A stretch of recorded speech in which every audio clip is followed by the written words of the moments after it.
Well, having said that, we know that Governor Cooper has requested additional federal disaster declaration to speed up recovery from this hurricane. Right. He is in Raleigh at the Emergency Operations Center with a briefing. Let's listen in. To go. Wind and waves are driving seawater through some coastal streets like rivers.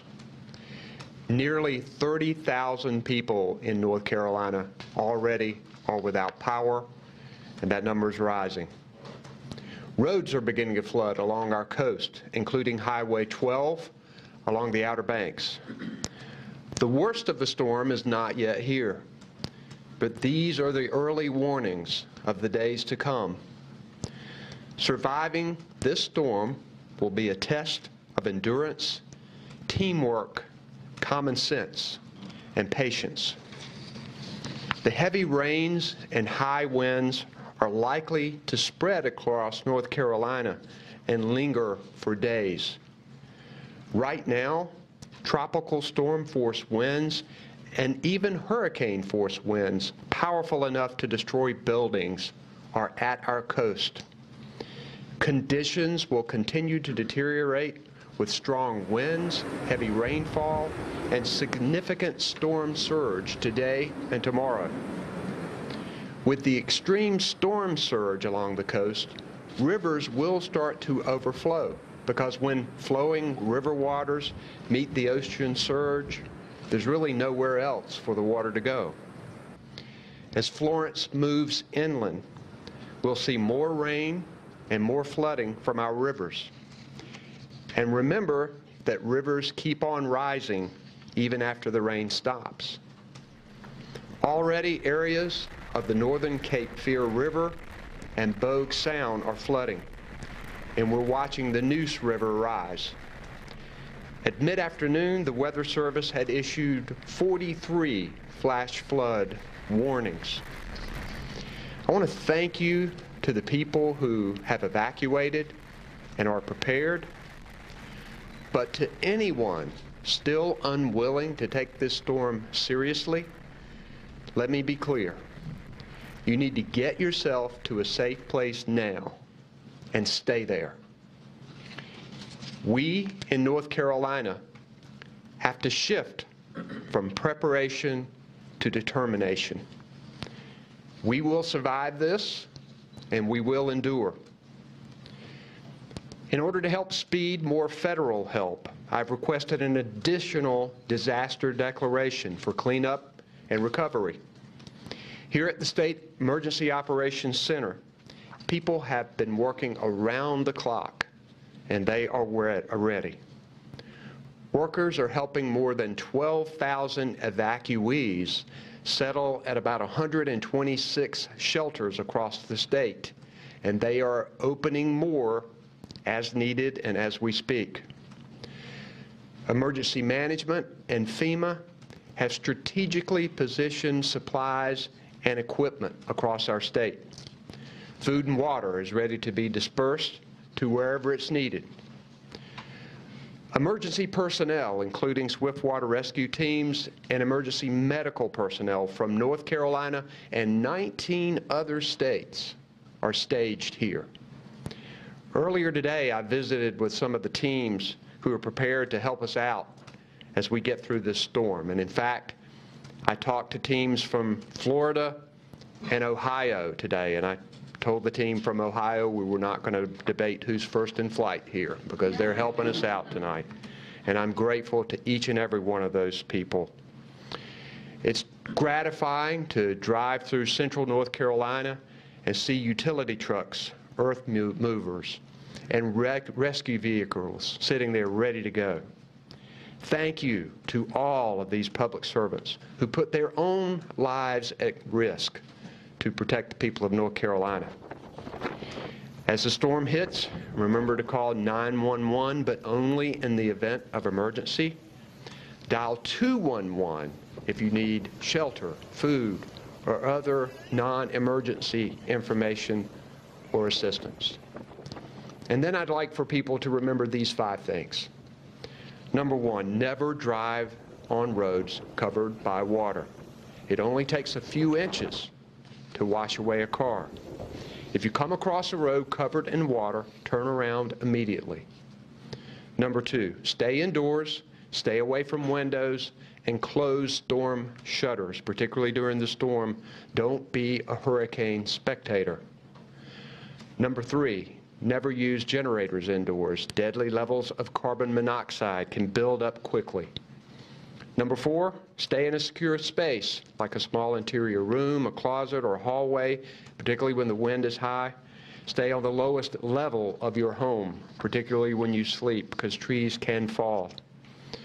Number 5, stay alert. Use a radio or another device for warnings about wind, tornadoes, rising water, or orders to turn off gas, water, and power. I want to thank our partners at FEMA and everyone across our state who's working to get us ready for this storm.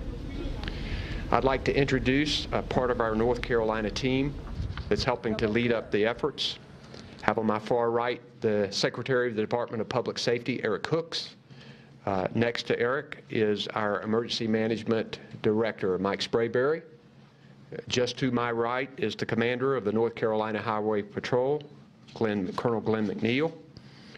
To my left, I have Department of Transportation Chief Engineer Tim Little. Next to Tim is our Major General Jim Ernst of the North Carolina National Guard. And then with our FEMA team, we have Federal Coordinating Officer Albie Lewis, and we have Gracia Check from FEMA here as well, and we're grateful for both of them. And right now, I want to recognize Mike Sprayberry for an update. Mike? Thank you, Governor, and good afternoon, everyone. The State Emergency Operations Center continues to operate at a level 1 with all needed federal and state agency partners, as well as our private sector and volunteer agencies that are active during disaster.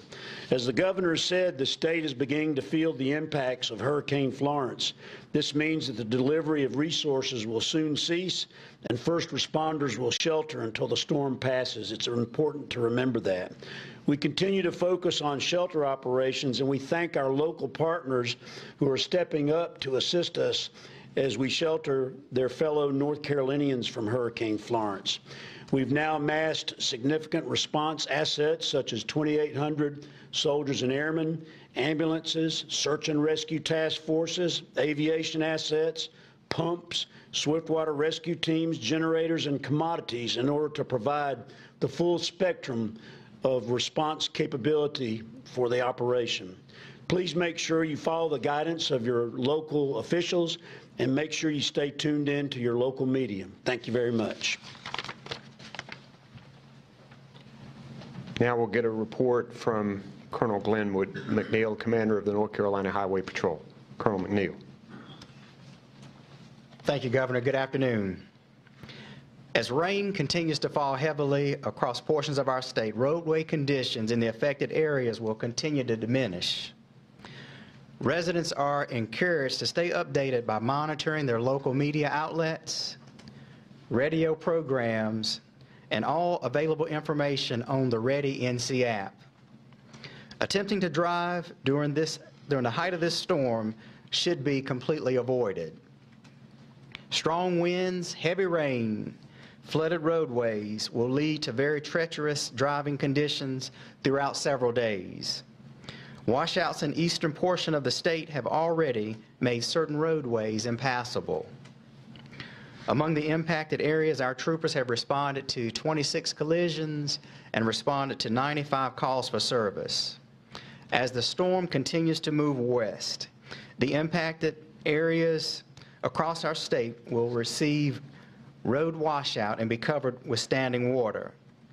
And like the Governor stated, please, under no circumstances, should you attempt to drive through closed roads, barricaded roadways, or through standing or rushing water.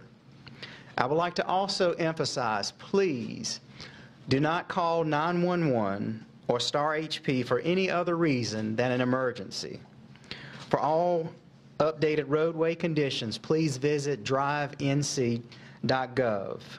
Thank you. Thank you, Colonel. I'll now recognize Department of Transportation Chief Engineer Tim Little for a report from Transportation. Thank you, Governor. Good afternoon, everyone. As the Governor alluded to earlier, the closures across the state, road closures are going up. We do have a report of downed trees beginning in the eastern part of the state as well. DOT stands ready to deploy resources across the state with reserved hotel rooms so we can move resources around as need be. And also we're developing options for detours on some of our major routes that are going to become flooded. We're very knowledgeable with this because of historical data as well as some modeling that we can do as well. Also, we developed flight plans for our photographics unit to take photographs on key impacted roadways across the state, which will help with our recovery efforts. And also, I'd like to say, after the storm, please let us do our assessment. Our assessment is very key to deploying those resources, and also asking for additional resources from our contracting community. And also, be very cognizant after the storm is over, if you have to get out, be aware of our employees that are working in these roadways. And lastly, I'd say thank you to the many great men and women of DOT across the state that are working very hard to protect everyone in this room and across the state. Thank you. Other members of our team here are available for questions. This is a challenge to our resources. We know that most areas of North Carolina are going to be impacted by this storm. We know that it's going to even hit the western part of our state, and we know what kind of damage that heavy rains can cause in our mountain areas. But we're ready for this, and we're ready for your questions.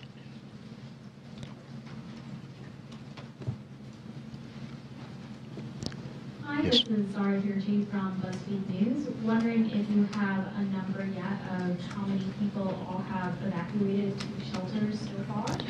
We have a little over 12,000 people right now in our shelters. And I believe I said 126, is that right? At this time, we have 126 shelters, but we are in the process of opening more. And we know as the storm moves inland, and that rivers begin to flood, that people inland will begin evacuating into shelters as well. So a lot of people have moved west and north and other places and are staying with friends and families and staying in hotels. But we want to make sure that everyone has a place to stay, and that's why we're working on more shelters.